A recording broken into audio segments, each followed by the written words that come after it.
ओम नमः शिवाय। वेलकम है आपका अपने इस चैनल जिसका नाम है दक्षिणावर्ती एस्ट्रो विद मीशा। आज का जो टॉपिक है वो आपका है लग्न दोष।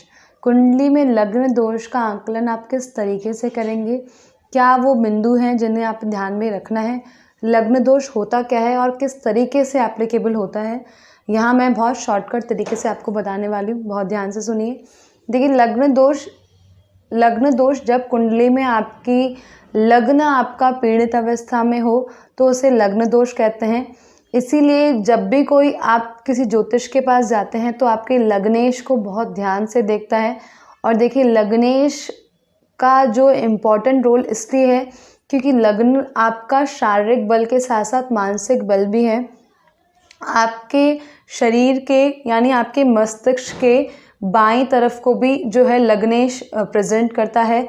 आपका जो है कहीं ना कहीं मानसिक बल, शारीरिक बल, ये सब भी जो है लग्नेश ही डिसाइड करता है, दिखाता है कहीं ना कहीं। तो लग्नेश का बली होना बहुत ही ज़्यादा इम्पॉर्टेंट है। दूसरा, अगर आपने कहीं देखा हो या आपको कभी किसी एस्ट्रोलॉजर ने या किसी और ने कहा हो आपकी कुंडली में बहुत बड़े राजयोग हैं या कोई राजयोग है, पंच महापुरुष योग है या नीच भंग राजयोग है या परिवर्तन राजयोग है, तो आप कभी सोचते होंगे अगर ऐसा है तो उसके अकॉर्डिंग हमें रिजल्ट क्यों नहीं मिल रहा। उसका सिर्फ एक ही वजह है, यदि कुंडली में आपकी लग्न दोष है तो कितने ही बड़े राजयोग क्यों ना हो, कितना ही बड़ा नीच भंग कोई योग क्यों ना हो या पंच महापुरुष योग ही क्यों ना हो या परिवर्तन राजयोगी क्यों ना हो, आपका वो उनके बलों में कमी कर देता है। और कई बार अगर ज़्यादा अवस्था पीड़ित है तो पूर्ण परिणाम नहीं दे पाता। यानी कि निष्कर्ष ये है, लग्न दोष अगर आपकी कुंडली में है तो कितने ही बड़े राजयोग क्यों ना हो वो सब कैंसिल हो जाते हैं।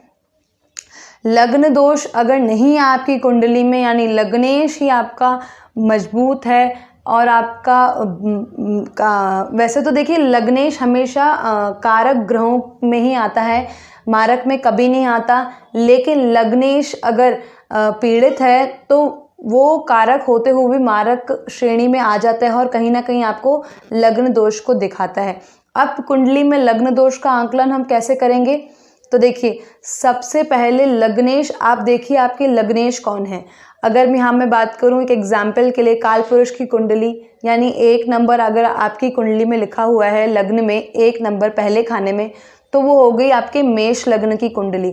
अब मेष लग्न की कुंडली में अगर मैं देखूं मेष राशि का स्वामी कौन है, मंगल है।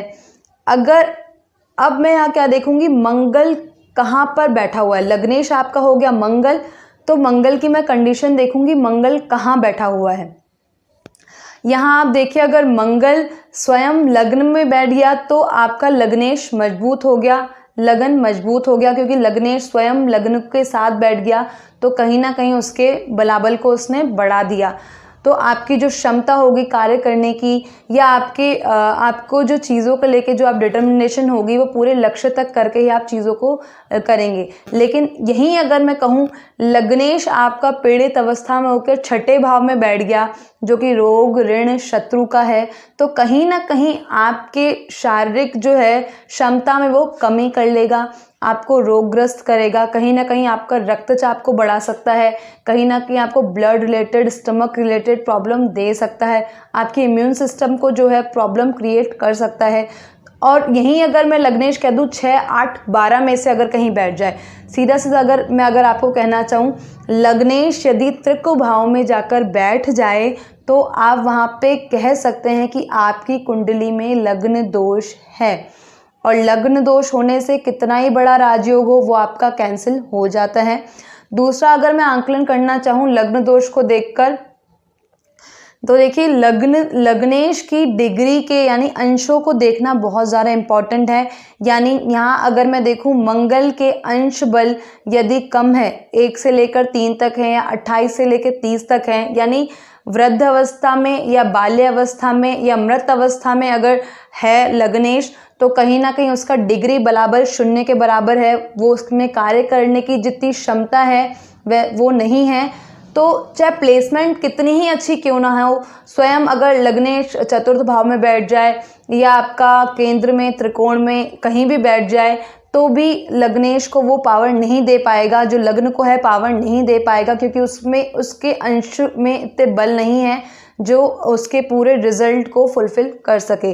तो यहाँ पर लग्नेश के जो है अंश बल को देखना बहुत ज़्यादा इम्पॉर्टेंट है। ग्रहों के बलों डिग्री बल को देखना भी इम्पॉर्टेंट है लग्नेश के। तो अगर लग्नेश का बलाबल अंश से कम है तो भी आपकी कुंडली में कहीं ना कहीं लग्नेश की जो है कार्य क्षमता कम है, ये लग्न दोष के ही बराबर देखा जाएगा और इसे भी हम लग्न दोष की श्रेणी में देख सकते हैं।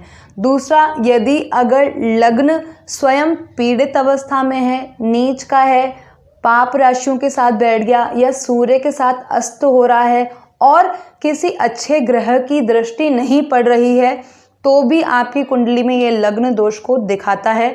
और जो है आपके कार्य करने की क्षमता है, शैली है, एक रेगुलरिटी है, या मैं कह दूं चीज़ों को जो एक निश्चित समय पे करना या उन्हें पूरे लक्ष्य तक ले जाने के लिए आपको बड़ी रुकावटें और दिक्कतें आ सकती हैं, जो कि आपकी कुंडली में लग्न दोष को दिखाता है।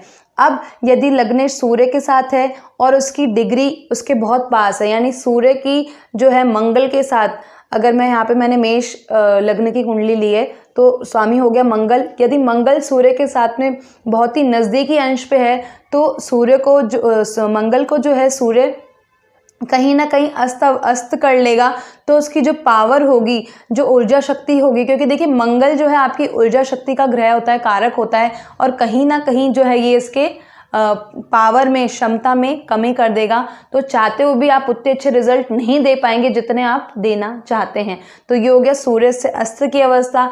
यहीं यदि अगर मंगल केतु के साथ में बैठ जाए, राहु के साथ में बैठ जाए, तो भी कहीं ना कहीं आपके जो है लग्न को जो है ये उसमें उसकी प्रोमिनेंसी को जो है अपने अकॉर्डिंग देख लेगा। देखिए अगर राहु नीच का होकर के मंगल के साथ बैठ गया या शत्रु राशि का होकर मंगल के साथ में बैठ गया तो वैसा ही रिएक्ट करेगा जैसा कि वो उसकी नेचर है। वहीं केतु का भी मैं सेम चीज़ बोलूँगी।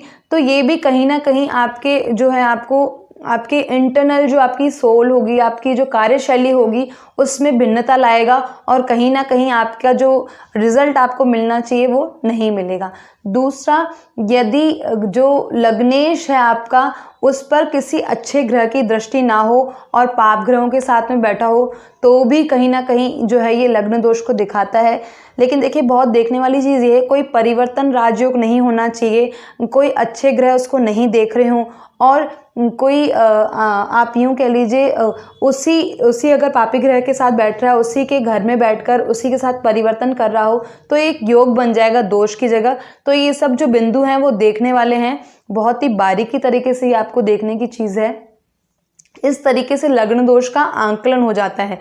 लग्न का किसी भी कुंडली में मजबूत होना आपका जो है चीज़ों को बहुत ही पूर्ण तरीके से सोच समझ के प्लानिंग करके और बिना रुकावटों तक आपकी चीज़ों को करने का दिखाता है, कुंडली में निश्चय दिखाता है। और जिनकी कुंडली में लग्न मजबूत होता है, निश्चित मानिए एक समय के बाद में जो उनका जो कार्यशैली है, जो उनके कार्य का रिजल्ट है, वो उनको पूर्ण तरीके से अच्छा मिलता है। और कई बार आप ये भी देख लीजिए जिनका लग्नेश ही मजबूत होता है, चाहे वो कोई उनकी कुंडली में कोई राजयोग बन रहा हो चाहे नहीं बन रहा हो, फिर भी उन्हें बहुत अच्छा रिजल्ट उनकी मेहनत का मिलता है। अब यहाँ अगर लग्नेश त्रिक भाव में बैठ जाए लेकिन स्वय राशि का हो जाए या उच्च का हो जाए तो क्या होगा, वो रिजल्ट लग्न दोष तो कहलाएगा लेकिन पूर्णतः नहीं कहलाएगा। क्यों? क्योंकि देखिए लग्नेश को प्रोटेक्ट करने के लिए खुद लग्न की जो स्वामी राशि है वहाँ उनके साथ बैठ गई त्रिक भाव में, और दूसरा अगर उच्च का होके बैठ गया तो भी उसके बलाबल में वृद्धि ही करेगा, कमी नहीं करेगा। तो ये थोड़ा बहुत लग्न दोष, आप कैंसिलेशन तो नहीं कह सकते, होगा तो लग्न दोष ही, लेकिन जितना नेगेटिव इम्पैक्ट देना चाहिए, जितना नकारात्मक आपको रिजल्ट इसका मिलना चाहिए उतना नहीं मिलेगा। बेशक आपको बहुत मेहनत करने के बाद में, बहुत ही युतियों के साथ में, बहुत ही नियम के साथ में चीज़ें करने के बाद में रिजल्ट मिलेगा, लेकिन मिलेगा। तो कहीं ना कहीं लग्न दोष के प्रभाव को ये कम कर देता है अगर स्वयं राशि स्वामी उसके साथ में बैठ जाए या लग्नेश उच्च का होके बैठ जाए, तो कहीं ना कहीं उसको ये प्रोटेक्ट करता है, उसको बली बनाता है। और जो लग्न दोष का जो नेगेटिव इम्पैक्ट है वो कहीं ना कहीं काफ़ी हद तक कम कर लेता है। इस तरीके से आप लग्न दोष को कुंडली में देख सकते हैं, लग्नेश के प्रभावों को। आज की वीडियो थी, उम्मीद है आपको बहुत अच्छी लगी होगी। अगर अच्छी लगी तब तक के लिए प्रणाम। ओम नमः शिवाय।